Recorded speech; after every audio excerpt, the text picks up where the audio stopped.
Alright, it's not back by popular demand. I don't care. I fucking love this anyways. Welcome to the worst of the worst.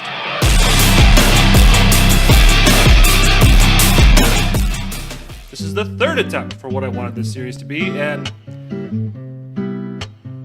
I think this time I have it. Welcome to the real Season 1 of the worst of the worst. We have a total of 8 games to determine what game is truly the top piece of garbage in the weird collection of horror games that I have now.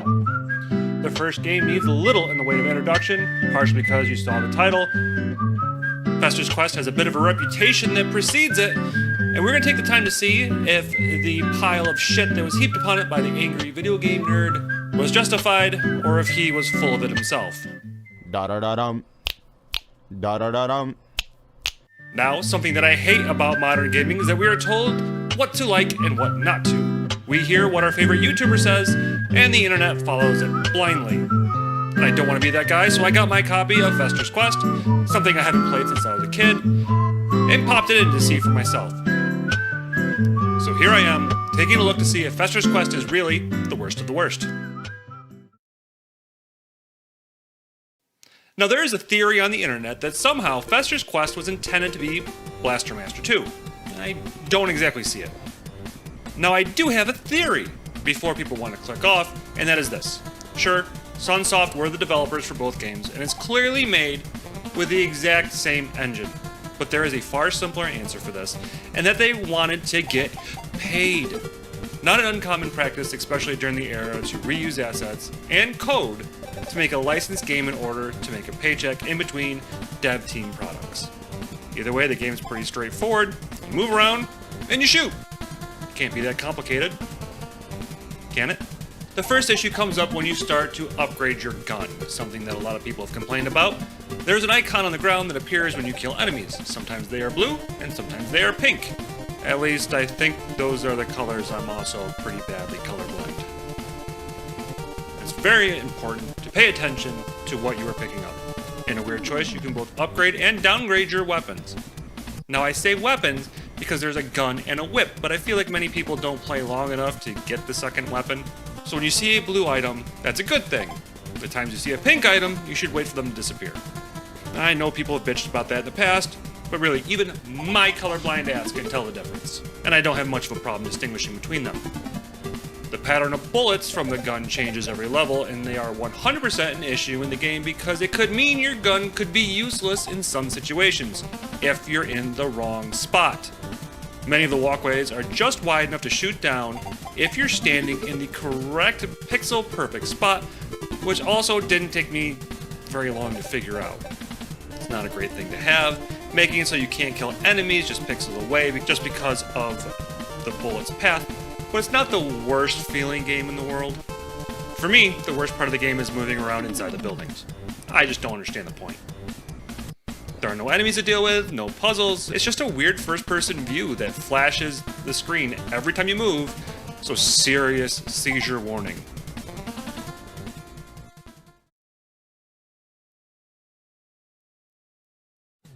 Okay, this is on the NES, so there is a high chance that the game isn't going to be pretty. Complaining about how it looks really feels weird to me because this is what I grew up with. But if we're being perfectly honest, we have seen far better pixel art at the time. The game was released in 1989, and at the time we had amazing games like DuckTales, Mega Man 2, the iconic Sweet Home, and a personal favorite of mine, Dig Dug 2. I play more than just horror games, okay? The bigger issue I have with how this game is presented is what really makes this an Addams Family game. It's not a movie or a show tie-in because the next release would have been the movie in 1991, and this was the first release of a game for the franchise. It was a weird choice, and why would they think that somehow Fest would still be a draw for people and he would translate well from the old black and white TV show and comics to a game hero? Enemies in the game have nothing to do with any of the Addams Family lore. It's aliens. Now, I've watched the entire original run of the TV show. I have it on DVD, and I don't remember that ever being a plot point anywhere in there. Now, I have no idea what the later shows had in them, but I highly doubt that this was a story arc anywhere in this franchise. The pixel art for the aliens actually look better than Fester himself, but the boss enemies don't seem to fit in this game at all. I don't know what other people were thinking about this, but I thought the music here was an absolute banger. There were better surrounding games out there at the time, noticeably, again, Mega Man 2, but this is so much better than I remember.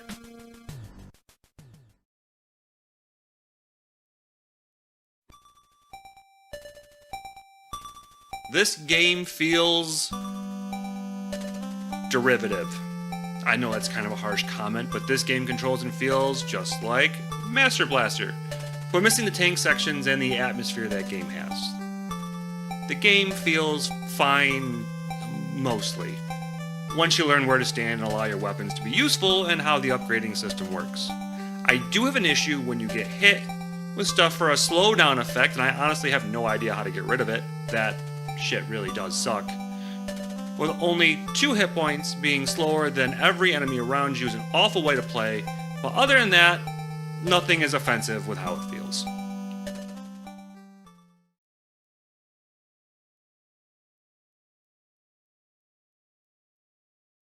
We've already touched on this, the story for this is awful. Aliens have come down, and the city that the Addams family lives in is the target. The family seems to be safe because Granny is magical. And since Gomez needs to protect the house, Fester has to save the day. Why did no one stop and think that this was a horrid idea and try to get something that actually fits the lore of the comics or the show? It wasn't that the family was constantly dealing with supernatural things or aliens, but it was more that they were a slightly abnormal family dealing with other people's perception and reaction to their quirks. Remember, children, it was old Thompson told you there weren't any witches on Halloween. And we produced a beautiful witch for you, Aunt Sin. They should have at least attempted to make something that fit. This is the game's biggest downfall, in my opinion.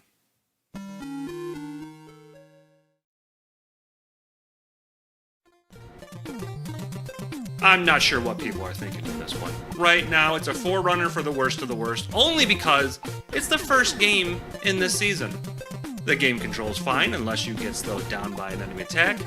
The gun is wonky, but it's still usable. The game looks decent and has solid music. The gun really can be an issue. The upgrade and downgrade thing can be annoying, and it really doesn't need to be an Addams Family game. Even when you watch the AVGN episode, the complaints seem to be paper thin. The amount of hate you see on YouTube and retro gaming conversations for this game all seem to follow the exact same complaints. Almost like they didn't play the game. So the first game, the standard bearer for the season is up, and frankly, I'm not sure it's going to last very long. This game isn't as bad as people make it out to be. Thank you for watching the first episode of The Worst of the Worst. I'm excited to do more of these. We're going to have 8 games all participate for the Worst of the Worst of Season 1, and hopefully down the line we'll have a Worst of the Worst championship between the seasons. We'll see and figure it out. Anyways, much love. Bye now.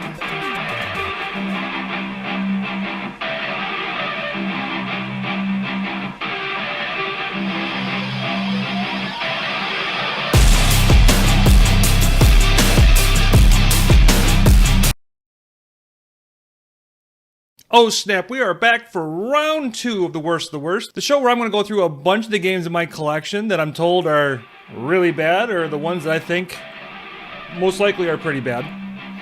Pit them up against each other and determine which one is actually the worst.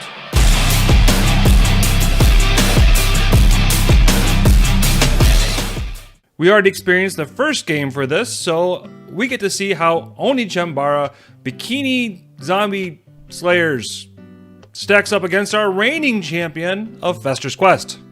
Get ready! I never thought I'd be talking about these 2 games in the same video ever. I'm not sure if that's a good or a bad thing. How this works is I'm going to be evaluating 8 total games for the first real season of The Worst of the Worst. And we will see how they stack up against each other in several categories. Gameplay, presentation, game feel, and finally the story will all be evaluated to determine the worst game in my collection. So far, Fester's Quest is the only game, so we will see if our Boxum Bikini Babes can topple the current champion. Oni-Chanbara is a series of games, all budget hack and slash titles created by Tamsoft. I own 2 of these, this one and Oni-Chanbara Z2 Chaos, which is by far both the best and the worst disc art I have ever seen. I'm sure if the crowd of people looking to cancel Stellar Blade saw this game, their heads would explode because holy shit, this game is something else.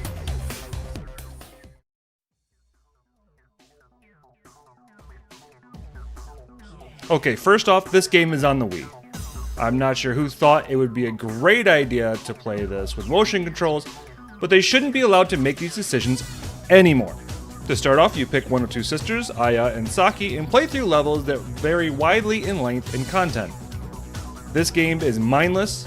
You waggle the controller up and down to attack, and use the nunchuck to walk around.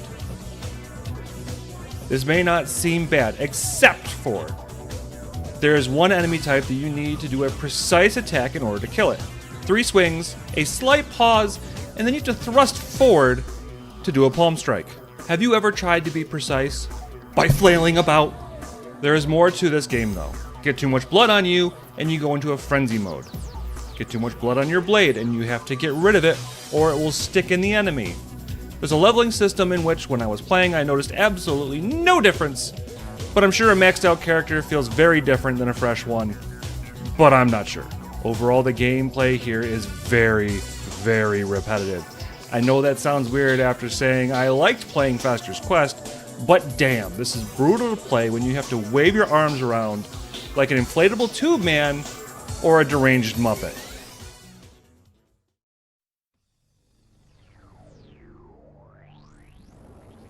For a game that has attractive women wearing little amounts of clothing, wow, this game is ugly. I know it's a Wii game, but there are some very stylish Wii games that hold up rather well even after all this time. For example, Pandora's Tower and No More Heroes have very different art styles and both hold up amazingly well.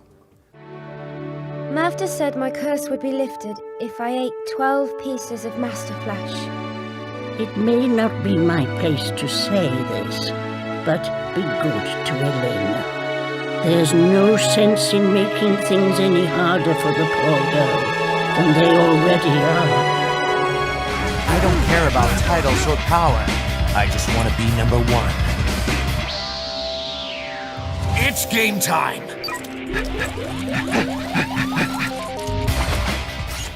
I know Oni-Chanbara as a franchise is nothing but budget titles, but damn. It looks bad. The UI is dated, but nothing horrible, I guess. When you walk away for the game for a little bit, suddenly you can't remember what it looked like other than it was just an ugly game. The music was an interesting choice. Not something that I would go out of my way to listen to again, and I have enjoyed and used music from games like Wanted Dead several times in videos, so that says something. I like my fair share of jank. The thing is, this music is absolutely forgettable. One random thing that they learned later in the franchise is that they decided that the physical disc should be appealing to look at. So compare this game to Z2 Chaos, it's just wild.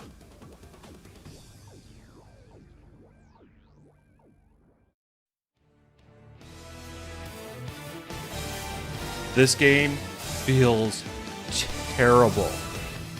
Like I have nothing positive to say with this one. After playing for 30 minutes, I started to feel this ache in my elbow. I don't look forward to playing it, so I really didn't make it as far into the game as I would have liked to because the controls for this game. If it was done with a normal controller like Z2 Chaos, this would fit into my guilty pleasure wheelhouse. This isn't helping by knowing that the prequel to the game was available the same day as this one, but was released on the 360. The weird pushing the controller forward to perform certain moves is really awkward and not in a fun way. 9 times out of 10, I hate playing games on the Wii. I want to be lazy when I game.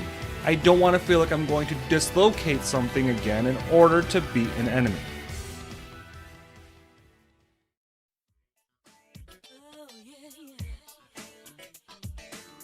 Oh my god.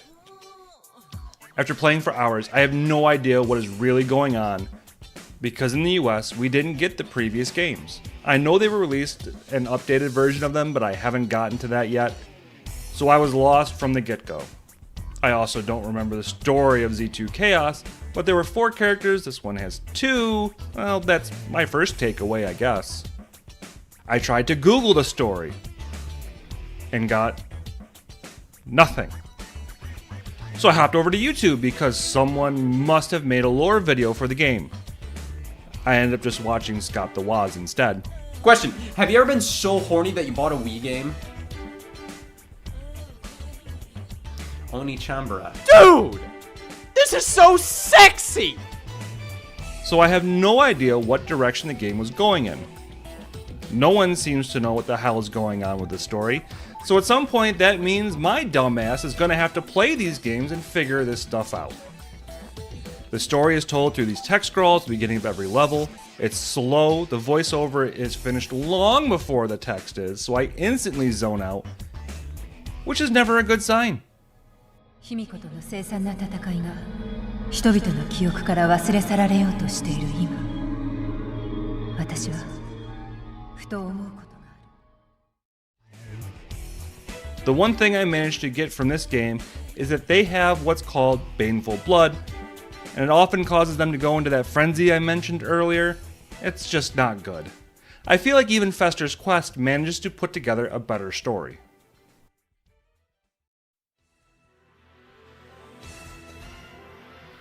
Oh man, I cannot support this game. I played Z2 Chaos early when I was a Twitch streamer because I was in a follow mood and wanted something stupid to play, and I remember having a decent time. That was because I could turn my mind off and zone out to just hack and slash budget nonsense. I love budget games like this, and even Jankfest games. Wanted Dead and Wet are great examples, but this game, mainly because of the controls and how much pain it puts my body in, I just can't get behind. Music is fine, I guess. I can't remember any of it. The graphics look like a budget title, and not in the fun way. The controls were horrible, and I can't even look up what the hell this game is even about. I don't want to have to watch someone else's gameplay and dissect the story from that, if I can barely even watch those segments myself when I was playing it. This is the second game for the worst of the worst, and sadly that means we have to say goodbye to our reigning champion, who frankly never really had a chance to win this. I think that game got knocked out quicker than a new player challenging Mike Tyson in Punch-Out for the first time. Is Bikini Zombie Slayers the worst of the worst? Well, we'll have to see.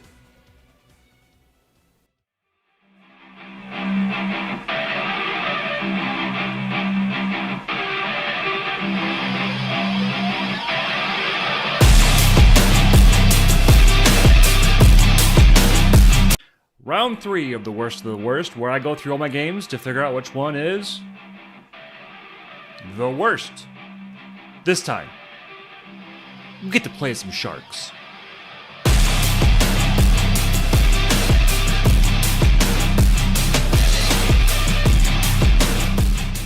If you haven't seen this series before, I am pitting 8 contenders against each other to figure out which game I have deserves the title of Disappointing Debris.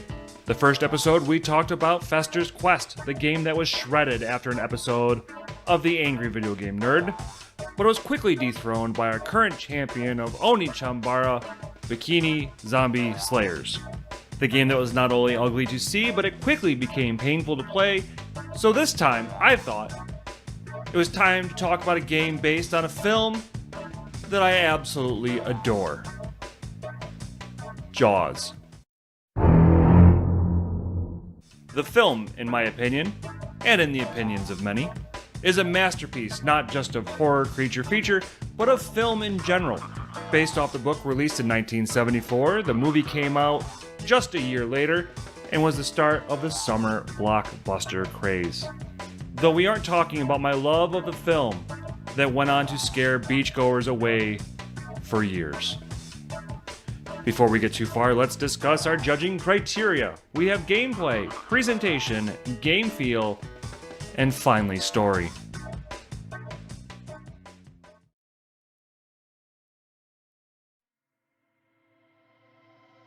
Starting the game is an adult bull shark destroying everything around... Wait. That's not the right game at all. Maneater was a game based off of Jaws Unleashed, which is today's contender to the throne. You play as the great white shark, swimming through the environment, taking on the various missions the game throws your way. You have a health meter and a hunger meter to pay attention to, so make sure to constantly be feeding on the wildlife around you because they have no issue feeding on you. The controls are awkward to say the least. Instead of just pushing forward to swim, you have to hold down the X button. In some ways, the controls remind me of Dark Souls in the way that the attack is actually put to the bumper and shoulder buttons. Trying to attack anything while free roaming is pretty much impossible, so they decided to have the square button to lock onto a target. It's clunky and uncomfortable at first, but after a while you kind of get used to the controls. I'm really not sure if that's a good or a bad thing. The controls aren't the worst thing I've come across in this series alone, but I wouldn't say it's great either.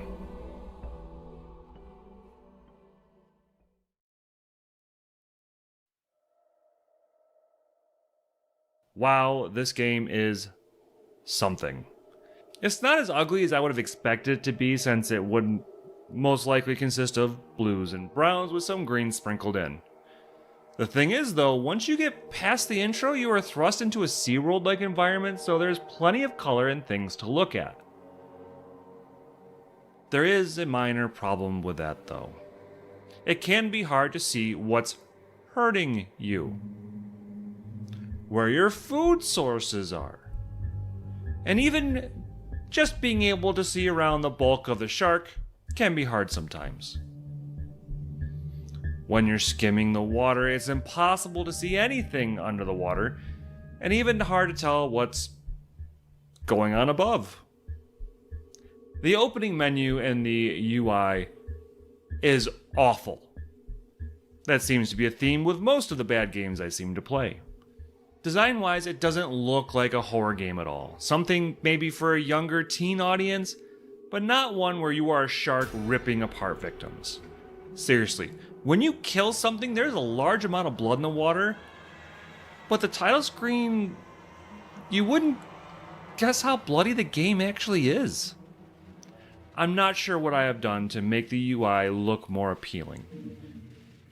Clearly, everything looks very dated in the game, but that's kind of a product of the time as well.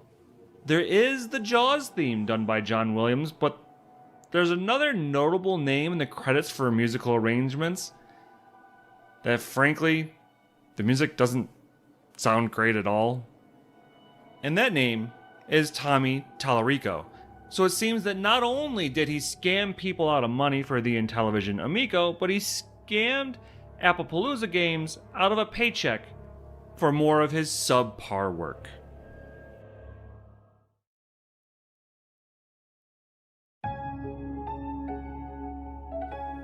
Moving around in this game is amazing and a lot of fun. Wrong game again. This game feels terrible.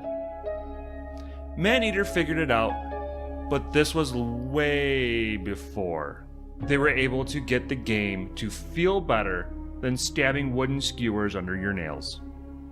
I'm not sure what was going on, but this is generally unpleasant to play. To be clear, the game isn't causing me physical pain that Oni Chambara was, but I really wanted to stop playing after a few minutes, and I have no desire to play this one again.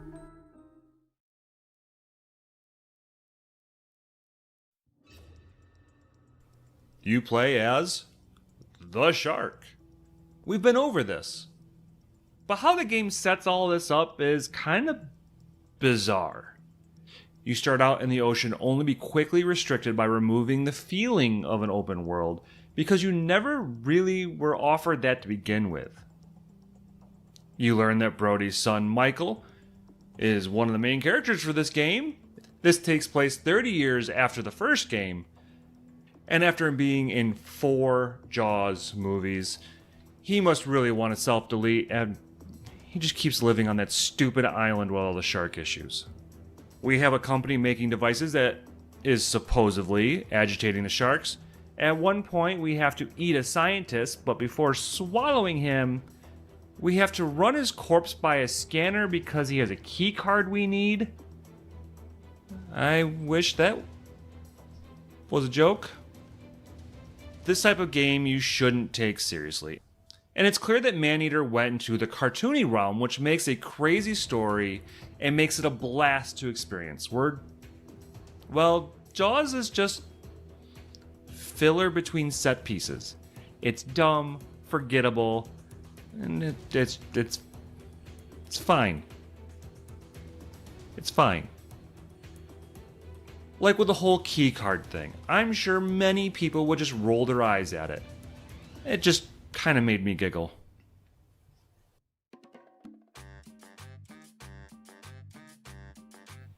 Yeah, this game turned out to be a massive nothing burger.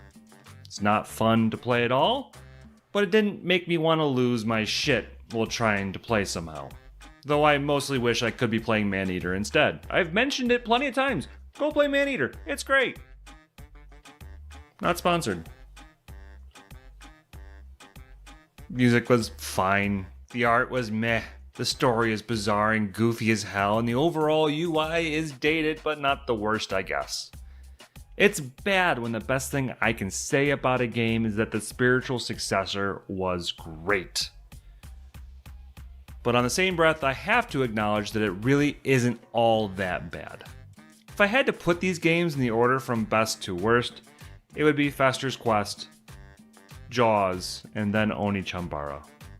Yes, with that we learned that the big fish in a small pond doesn't manage to stack up against the stacked zombie killers. So far, Oni-Chambara holds on to the crown for this season's worst of the worst, but will that game hold up to one that, as far as I'm aware, I'm the only one who has played recently? Find out next time on Dragon Ball. Worst of the worst.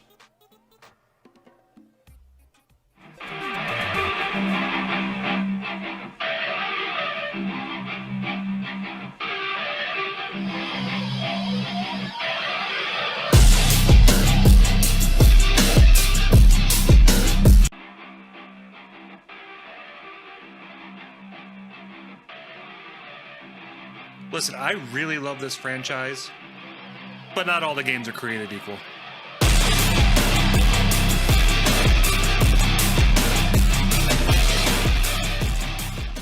Just because I have some very special memories associated with Resident Evil doesn't mean that I am blind to some of the crap associated with this franchise.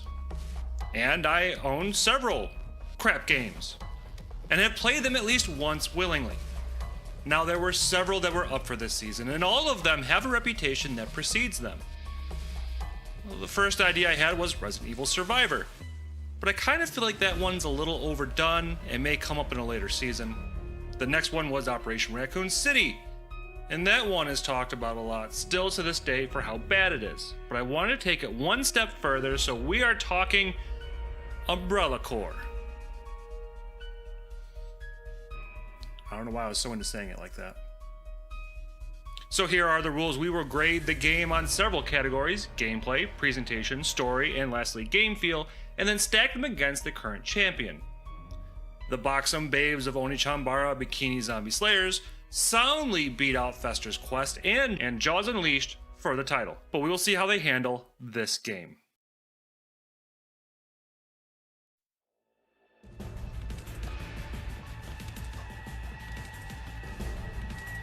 I'm not gonna lie, I enjoy the gameplay for this title. There isn't much to it. In fact, you run around and shoot zombies, get ammo, and do whatever the game tells you to do for the objectives. Listen, I know this game is hated completely by fans and reviewers, but you can't tell me the gameplay in this is horrible. Sure, it's not the best feeling game ever. There are a few things that feel weird and it is missing some things, like a jump button, or the ability to vault over things when up against the half walls. Maybe there was, and I just don't know, but it felt weird. Now, I played the single player. That's right, there is a single player portion of this game. Now, I tried to get some multiplayer games going, and no one else plays this game. At the time of writing, there's exactly no one playing this title. This kind of sucks because I would have loved to see what this would have been like with other people. That's a massive blow to this game, and a major selling point of the game is now basically useless.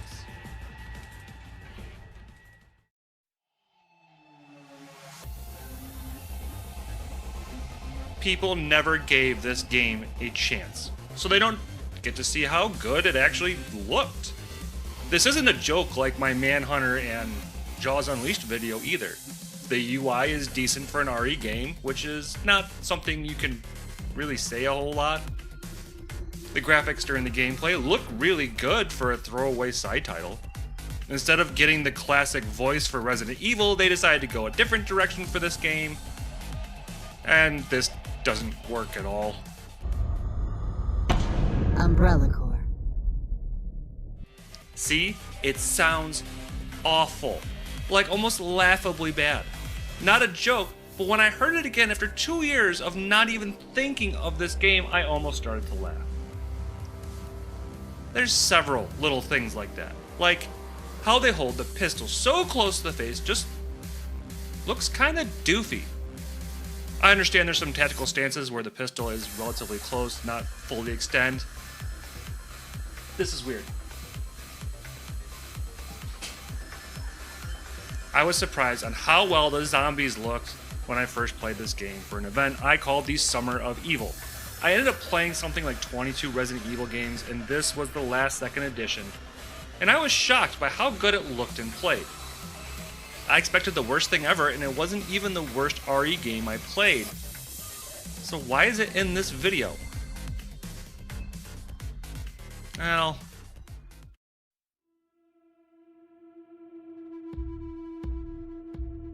there are a couple story threads to this game actually, which was surprising to me. Some of which I don't believe are referenced in any other game but are considered canon, such as Neo Umbrella experimenting with the C virus in the same base that was used in Code Veronica in Antarctica. 3A-7, yes, that is the name of the character we play in this, is basically put through trial after trial by the higher-ups at Umbrella Corps to test out equipment they designed. Though they weren't expecting 3A to survive, he managed to make it through the grueling test despite all the odds, and was even given the nickname of the New Grim Reaper. I wish there was more here to talk about. It mentions a few names, but they don't appear anywhere else in the franchise lore, and its story is thin at best. I think if they managed to bring in some compelling characters to the table, the game may have survived longer than it did. Could have helped if they used a main character with a real name. The community loved Hunk, so maybe establish a character on that level.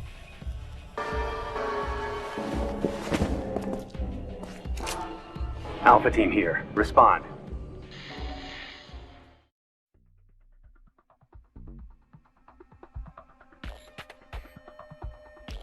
For the most part, the game feels great.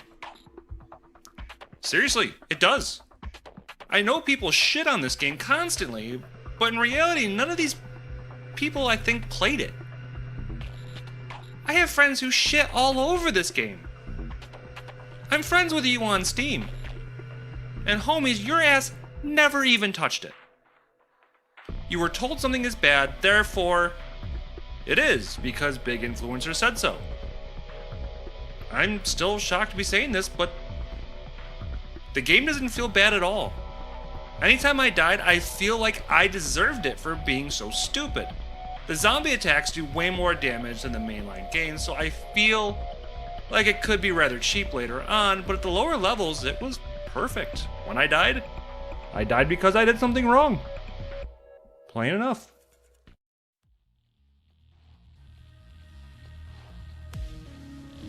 Well, Adam, you may be thinking, you've been talking awful positive about this game. Clearly, Oni Chambara beats this game in the worst of the worst. Here's the thing though. Yes, the gameplay was good. It looked good and sounded good, for the most part. I can only play half of the game. If I wanted to play all of Oni-Chanbara, I can. I don't want to, but I can if I was so inclined. Unless I can convince a bunch of other people to buy the game and actually play it with me, I'm just gonna be out of luck. So even though I actually like the game, I can only grade on what I can play. Now, that may not seem fair, but the biggest point of the game was the multiplayer. And it doesn't seem to be a very robust system in there either. Customization was lacking, and there's only like 2 game modes. So, with great dismay, I have to say that this is basically giving the win to a game only because most of it is unplayable. Oni-Chanbara is a game I can actually play the vast majority of, if my elbow doesn't give out. And with that, Umbrella Corps is the newest crown king of garbage. How can a game be worse than one you can't even really play? I have some ideas in that department, but hey, that's just a theory. A game theory. Thanks for watching.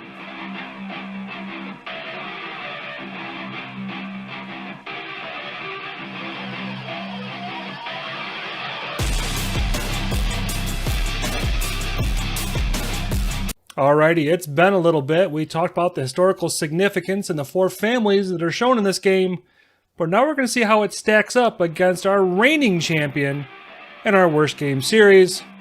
That's right, Silent Hill Homecoming is going up against Umbrella Corps. Welcome to the worst of the worst.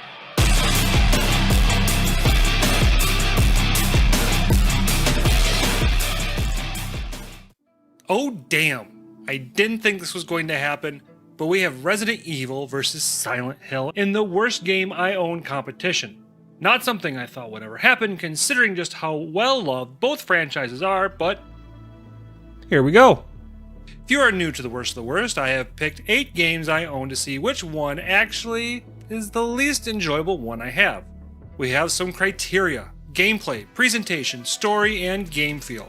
I would like to point out that just because Sweet Baby worked on a project does not mean it's the worst.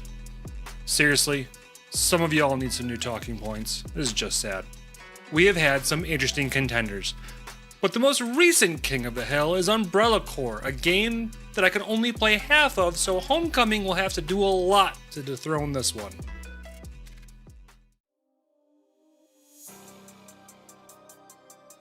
Gameplay is kinda weird for a Silent Hill game. It was the first with more of a modern sensibility when it came to cameras, controls, and combat, and various levels of it working out. This section is totally spoiler-free, by the way. The biggest change from prior Silent Hill games is that combat. For every game prior to this one, the characters we play aren't combat ready in any way.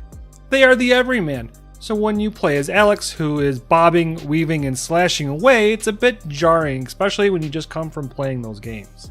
The camera is no longer that static angles that sometimes move with you or follow behind you at a higher view. Instead, they went with a over-the-shoulder style cam. Not as tight as Resident Evil 4, but close enough that Alex does take a good portion of the screen. Thank God this is 16:9 and not 4:3 ratio, because he would take up far too much screen space, similar to that of Jaws Unleashed. Honestly, there are a lot of things that don't really feel like Silent Hill, and frankly, I know I will get shit for this, but it was time to start updating the series. I know people love tank controls, but games need to change and evolve as the industry does. That being said, every weapon I touched in this game was absolute garbage, except for the knife. Always use the knife.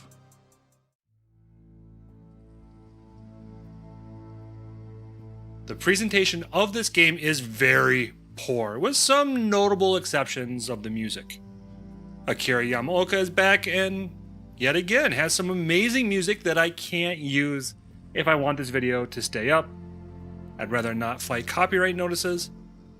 There is one song with Mary Elizabeth McGlynn called One More Soul to Call. It's easily one of my favorite songs from Silent Hill. I wish I could play it here, but damn, I really don't want to fight those copyright notices. I enjoy the music. It's the same guy who made previous Silent Hill music, and if you dislike the work of Yamaoka, I have no idea what to tell you here. The voiceover work in this game is rough.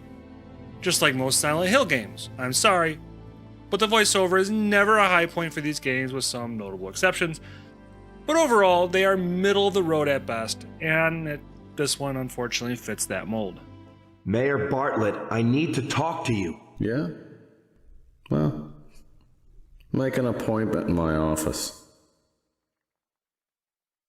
What the hell's happened to Shepherd's Glen? You're the mayor. These people are your responsibility. Now you listen to me, you little asshole. I did everything I could to protect those people. But you can't stop what's already been started. What the hell else do you want from me?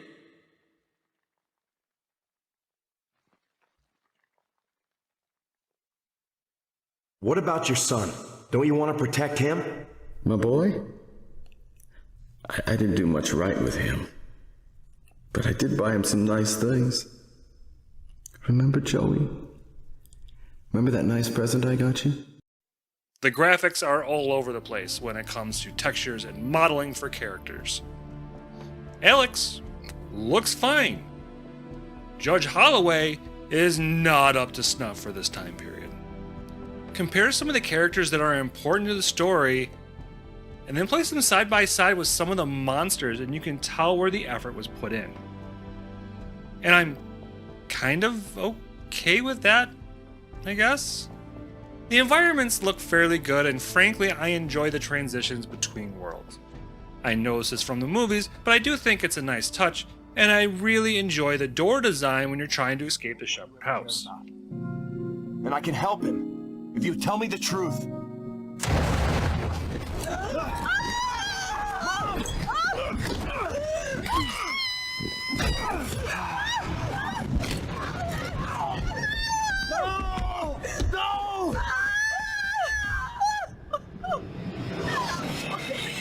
Let's move.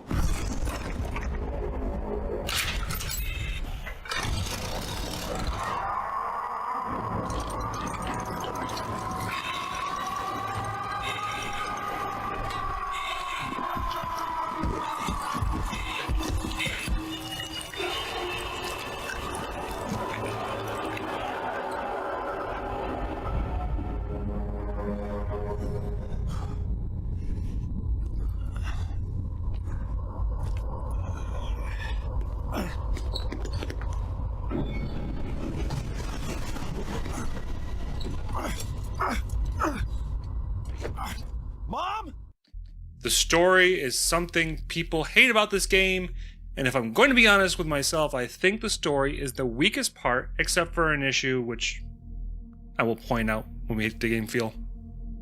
Massive spoilers for a game that came out in 2008.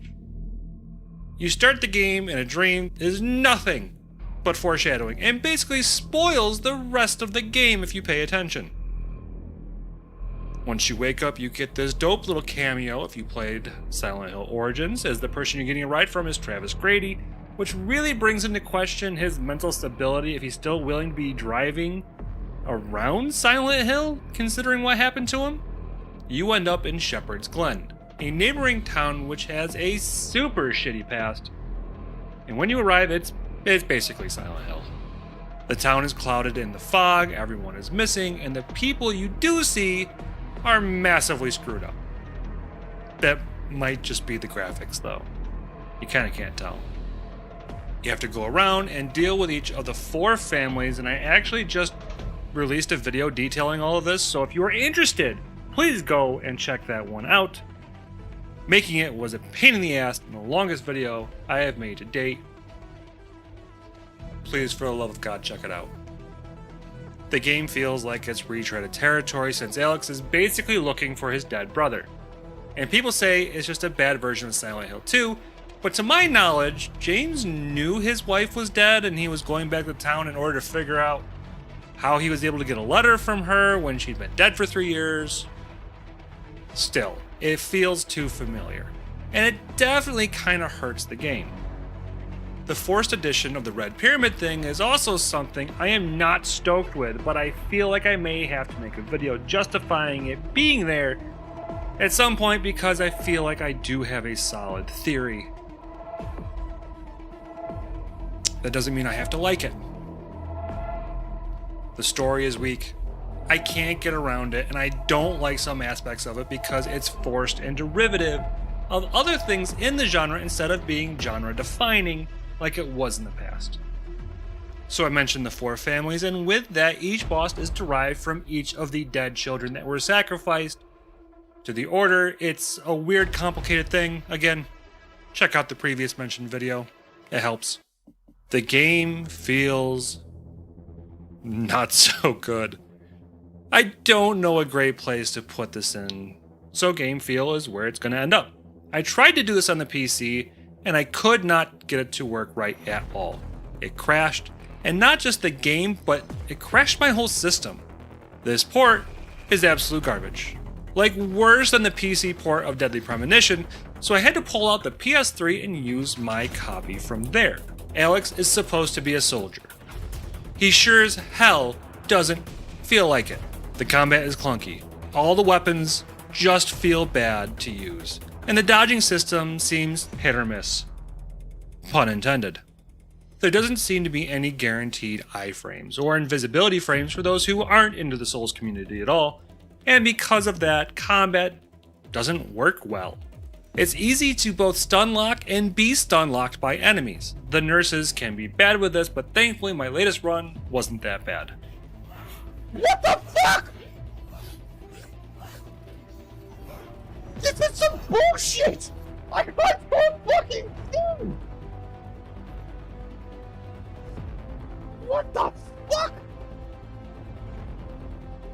I do feel like the combat is a step in a decent direction, but it just wasn't all the way there yet.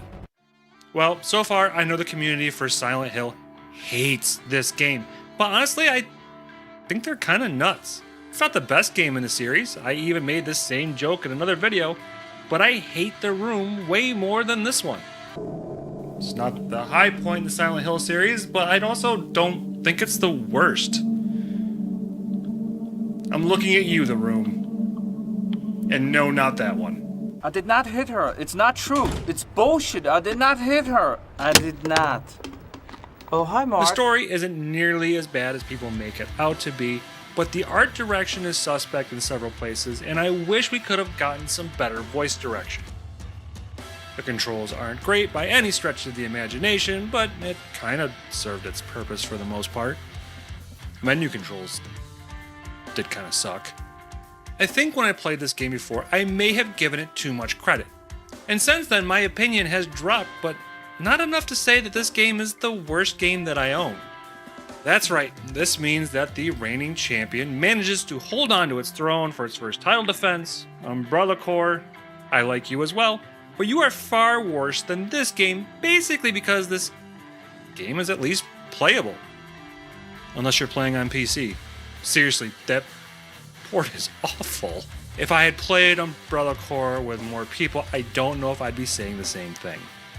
So what is next for the worst of the worst? We only have a few titles left before we end Season 1 and we crown a winner. Well, I'm going to try to say this one without sounding like a lunatic. We are playing a reboot of a reboot that was so bad, they had to reboot it again. But that reboot did bad enough, it destroyed the entire studio. This is a solid sign for a potential worst of the worst.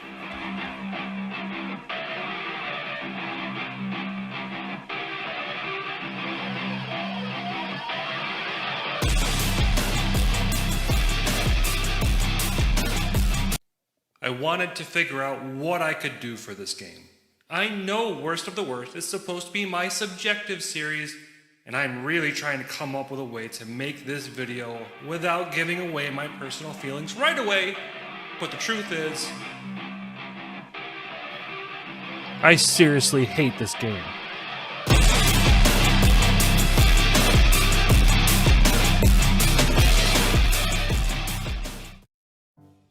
If you are new to the worst of the worst, or even my channel, I am Adam the Horror Historian, and we are going through my gaming collection and pitting 8 games against each other to determine what is the worst game that I own. And I mentioned in the last video that we have some real bangers on that list. I mean, we started this whole thing out with Fester's Quest. Here's a little bit of lore about this game. I hate it. This is the first game we have talked about where I've come into it for the video already hating it. This game is a reboot of a reboot. I have never actually played the original. I know someone calling themselves the horror historian not playing one of the most pivotal games in horror history is a complete shame. Listen, we all have our issues, but I have played this piece of garbage and the one that came before it called The New Nightmare, which may be on Season 2 of Worst of the Worst, I'm not quite sure yet. I didn't remember a ton about this game when it was released. I do remember hearing on a podcast somewhere that someone really liked it. I want to say that was Chris Grant. I'm not really sure. He was on the Joystick podcast or one of the side shows that they had going on. I remember him talking very fondly about this game. He went on to be the editor-in-chief over at Polygon for years, so take that as you will. Keep in mind, this is the same site that somehow ranked Andor as the best piece of Star Wars media made.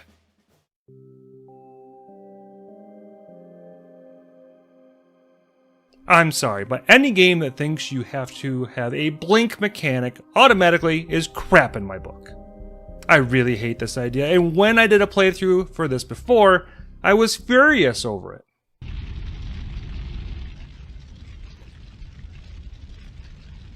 Why can I blink in third person? I even did a worst of the worst video on this game, but it was for the Wii before I really knew what I wanted this series to be. The version I'm covering in this episode is the PS2 version, and it's significantly better than the Wii version, but wow. In this game, you can play in both first and third person perspective, though none of these are actually fleshed out very well. There's a lot of gameplay to deal with: fire, light, dealing with the fissures that are appearing all over the place. The one idea that they use that I can get behind is the fire mechanics, like setting a chair on fire in order to figure out the best way to move in a dark room. It's a really cool idea, but when your title says Alone in the Dark, and from when I played you are rarely alone, and a big mechanic is lighting up areas, I feel like maybe we lost the plot a little. I'm aware that the first game wasn't exactly the darkest of atmospheres, but that game had better vibes than this one. I really need to play it.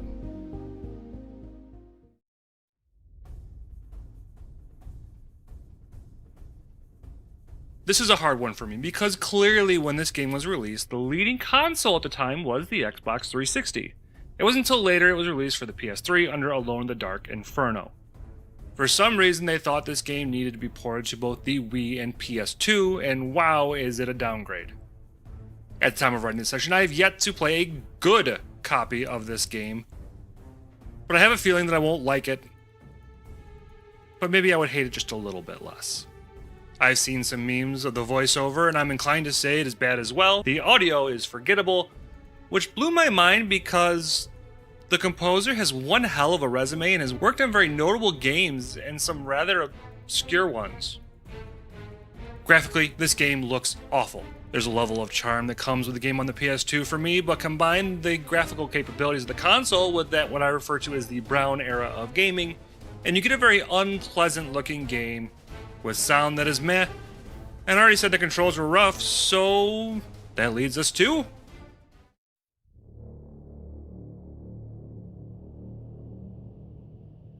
well, I really have no idea where to start here because I didn't finish this game at all. Never came close, though I did make it further than my previous attempts lately. I'm going to do my best after watching and reading about the game is actually about, but I know I'm going to be missing a ton, and frankly, I don't think I care too much. You play as Edward Carnby, with no memories of who you are or what you're supposed to be doing, but it's fairly obvious you aren't exactly in a good place. You're looking to figure out what is up with the stone that you have, and who you are. I do remember this one part, and I'm not sure where it is. But if I have to see it, so do you. I'm the light bringer. I'm the fucking universe. Game is told episodically, kind of like Alan Wake, but the difference is, from what I can see, this game only has 3 episodes, which is mind-blowing to me, and wow, this is done so poorly. Previously on Alone in the Dark. My God. Who the hell am I? I'm Sarah Flores. I'm an art dealer. You're not a cop, are you? I don't actually remember anything prior to waking up this evening.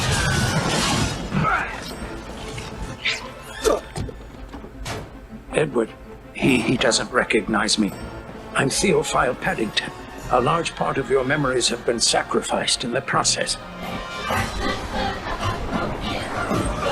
This is what I released you from, Edward. What was trapped in the stone.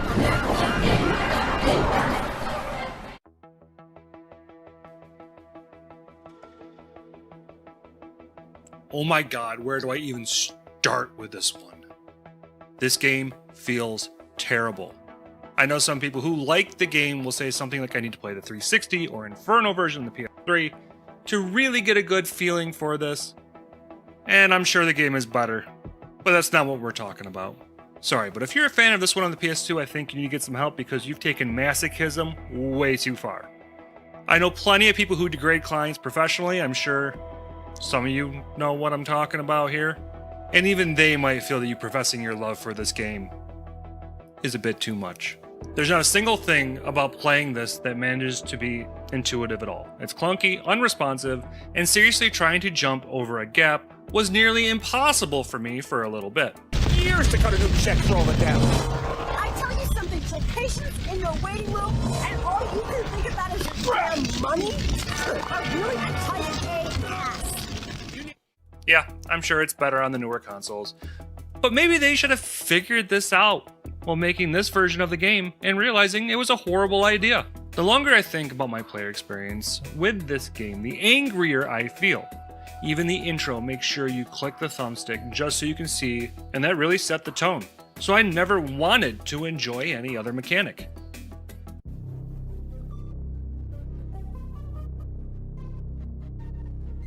I can't keep myself even remotely objective with this one. I really do hate this game.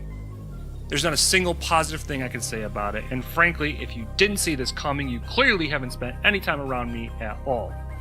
So, Alone in the Dark is the newest frontrunner for the worst of the worst, and with not many more in this season, this is going to be a hard one to beat.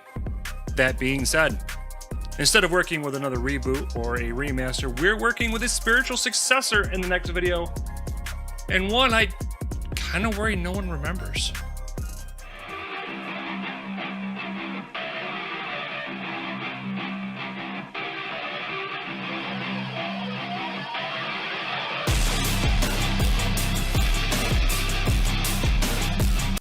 So far, we have covered a lot of games on the worst of the worst, but this little indie game has one hell of a legacy.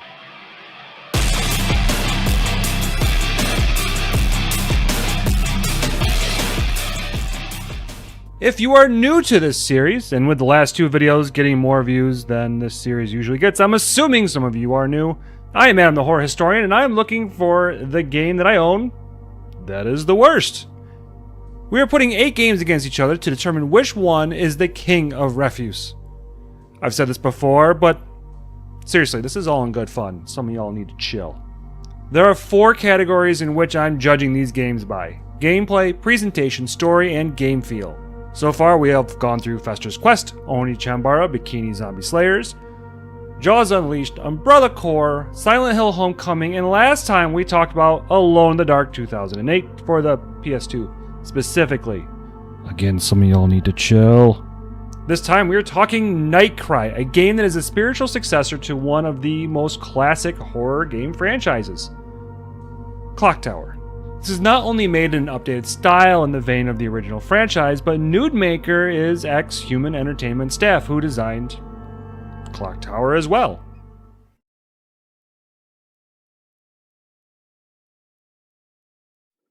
I love point-and-click games. I grew up playing them, and even though they weren't my favorite type of game, they do hold a very special place for me. This game, though broken up between different characters, is a puzzle point-and-click game, though I will say the 3D elements just don't move as smoothly as when the game was originally in 2D. Though there are moments where I can say it can be a bit frustrating, and I can't say that it's ever great, but it functions. The problem I have is there's another spiritual successor in Remothered that updates the place while keeping the spirit, and it functions so much better. This is very similar to when I was going back and forth between Jaws Unleashed and Maneater. There's just a better one that came out later.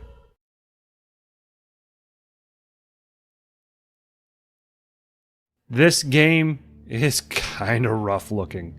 Apparently this started out as a mobile game and eventually turned into a PC game and then later released for the Vita of all devices, while the mobile releases never happened. Some of the character models look rather good, while some just don't hold up nearly as well.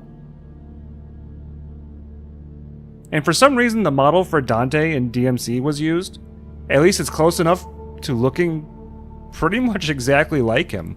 The music is kind of forgettable, and the worst thing for how this game presents itself is the animation used for character movements.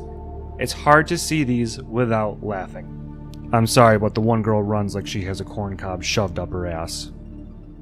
It's not good.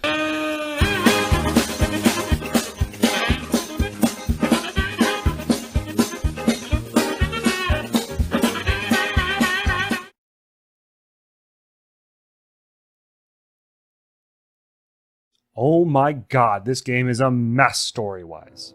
I like narratives where it can be split up between different characters, but that means I'm gonna have to actually enjoy some of those characters. The game is split between Monica, Leonard, and Rooney, and it mostly takes place on the cruise ship, the Oceanus, except for Leonard's section, which is on a local island.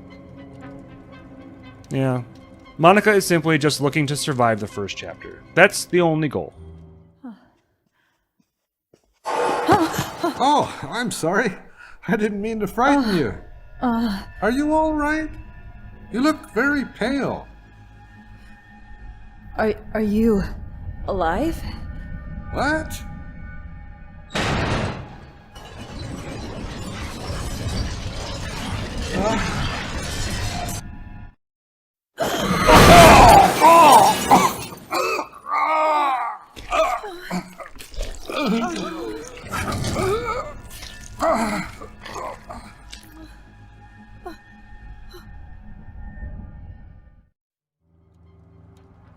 If you read the Wikia section, they try to attribute all these characteristics to her about how intelligent she is, but, yeah, sure. I just don't see it. Frankly, she's the best looking character model, and I don't mean that in a sexist way, but she clearly is where the most polish went. Leonard is a professor who ends up going to an island where you get most of the backstory as far as what's going on.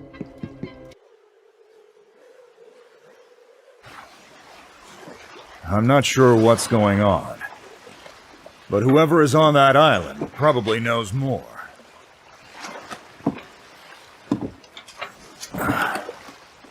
So you think they're terrorists? Maybe. If they were, they probably would have made some kind of statement by now. Anyway, we should keep going. Okay. A cult group, bringing in the Scissor Walker into existence, who was apparently designed by Masahiro Ito of Silent Hill fame. Rooney is the most unlikable character you play as. I understand that she is depressed and went through hell, but at the same time you have to give me something that wants to make me keep her alive. Even she doesn't want this. The ocean at night seems to suck you in, don't you think, Rooney? Don't you think it would feel so nice to be sucked into the ocean? It's probably comfortable in the ocean, like a soft bed. It's a bit salty, so you should bring some candy. I like lemon and fruit punch flavored candy. It's sparkly and beautiful. It's like 1 billion stars are at the ocean floor. You're lucky. The sparkles are all yours. And you're gonna become a sparkle too. Rooney, can you wait for me down there? You can't take all the candy though. You should get some rest in the soft and comfy ocean.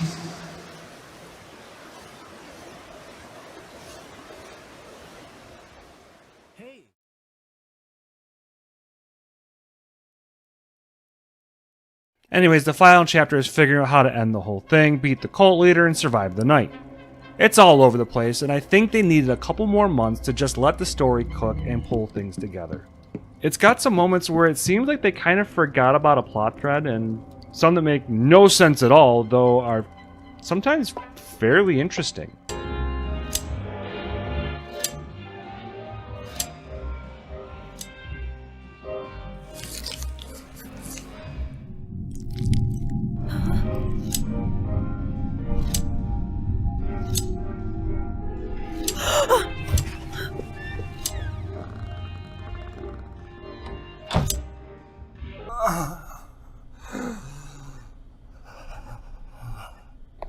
Professor!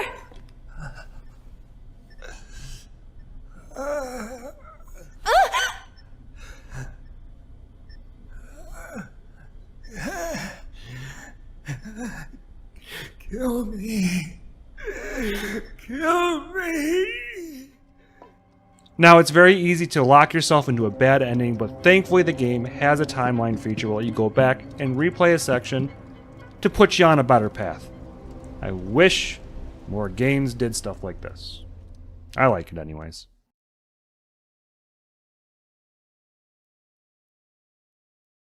It's a point-and-click adventure game. I'm not really sure what else I can say here that you haven't been able to figure out on your own. Sometimes it works, sometimes it gets a bit janky. I know this section is super short, but there just really isn't enough in the good or bad direction to talk about. It's just kind of there.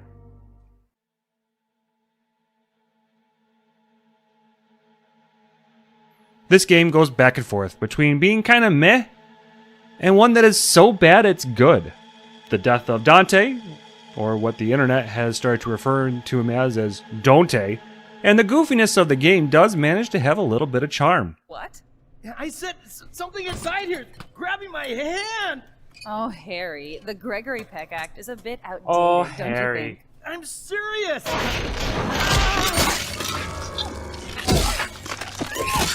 See, I kind of remember that.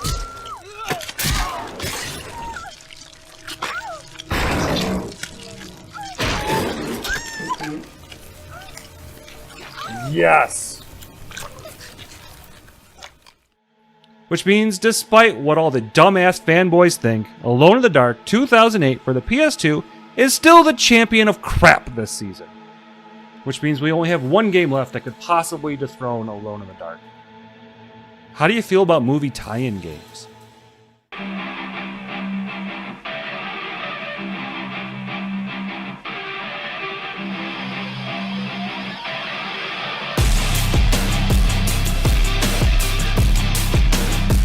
Here we are, the final episode of Season 1, and the one where we're about to pick the winner.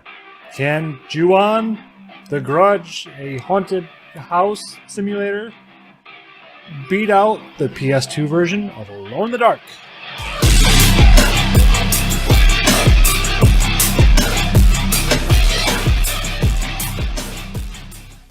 Yes, by the way, that whole thing is the title of the game. Ju-on, The Grudge, a haunted house simulator. We may have gotten The Grudge in 2004, but the franchise started out 4 years prior. The franchise has been going strong ever since. We even had Ju-on Origins released in 2020 in Japan, and a film prequel for the English-speaking world in 2019. The game was made to celebrate the film's 10-year anniversary, and it was a Wii exclusive. It was just another game that flew in the face of the Wii being only for kids. The game was made by FeelPlus, which has a fairly interesting past, and published in the US by Xseed. The neatest part of this game, in my opinion, is that it was directed by Takashi Shimizu, who was the director for Ju-on, the American version as well. And this actually has an awesome tie-in to this series we're doing. He even directed a live-action trailer for Nightcry.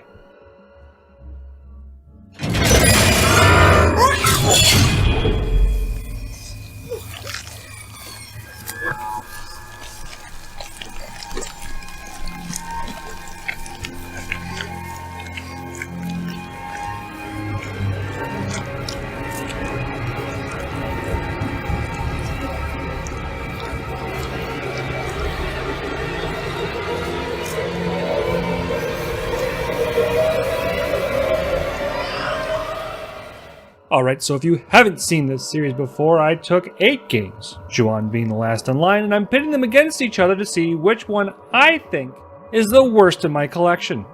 They are judged on game mechanics, presentation, story, and game feel. Before we start judging this game, I just want to point out that we've actually had a lot of decent games in this series, some of which I've come to really enjoy. Mainly, I know.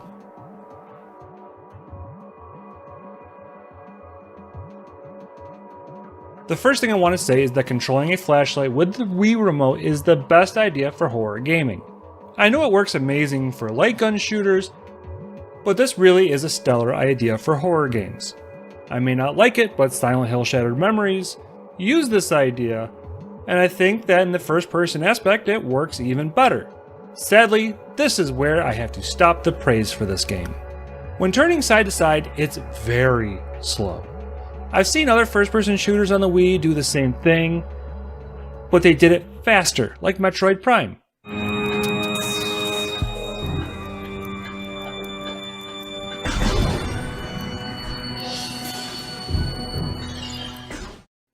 Now, this isn't always a bad thing. Moving too fast, I think, would actually ruin the atmosphere, but moving this slow is more annoying than anything else. Now you would think that you would use the nunchuck to move and look around with the remote. But actually, no, you have to use the B button. It's a bit awkward at best. Now, I know some people hate when I talk about this, but nothing annoys me more than when Wii games have you flail around. And in this game, that's a necessary mechanic, and that's not just hyperbole. Like a lot of games that have come out recently, your flashlight can and will run out of batteries, but unlike something like Outlast, when that happens in this game, it's instant death. So make sure you keep an eye out for them.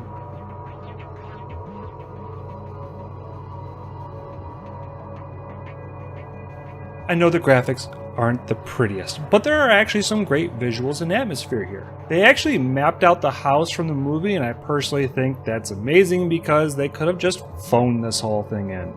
There are actually other areas the game has you play in, although most of these aren't nearly as inspired as the original house.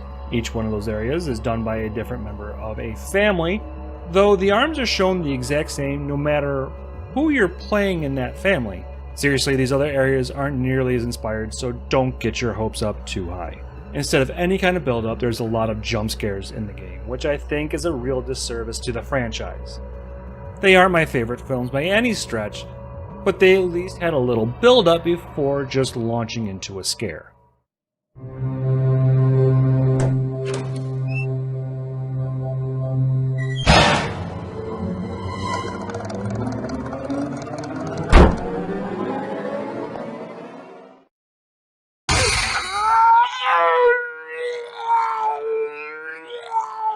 Jump scare. The sound design is kind of sad. I wish they'd put a little bit more effort into it because a good score can really add to the atmosphere, and it would have been something to put the game in a much better place overall.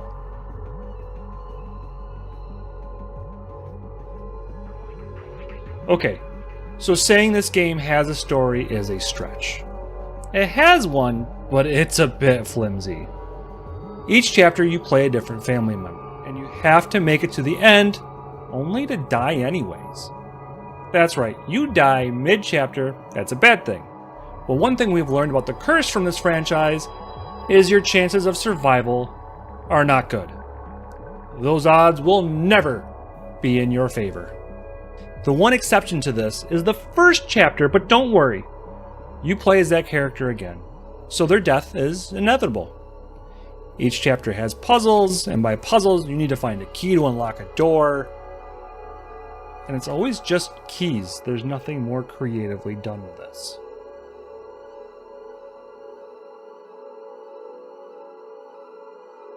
I wanted this game to be better, but when I had heard that the game played and felt awful, I was hoping that was a stretch.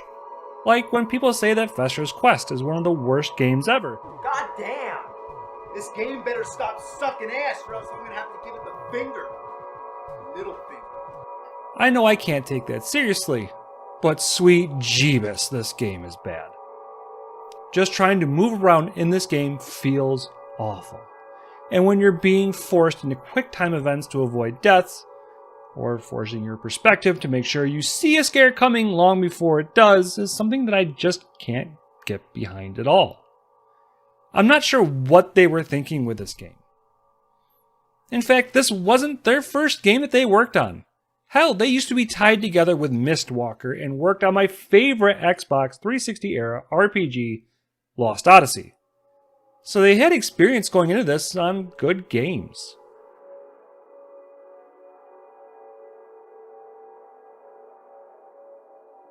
The last two standing for the title of Season 1 of The Worst of the Worst are Alone in the Dark and Ju-On. And something I can say about both of these is that they swung for the fences, but unfortunately they were both strikeouts. For me, it boils down to this. Both games were bad mechanically. The story for both weren't good, from what I was able to play of Alone in the Dark. The presentation for both had some highs and lows, so it comes down to game feel. And frankly, I could at least finish Ju-On, though I wasn't really happy about it. Now, when I said I finished it, I mean I did the 4 available levels and couldn't be bothered to unlock the last one because I didn't like it at all.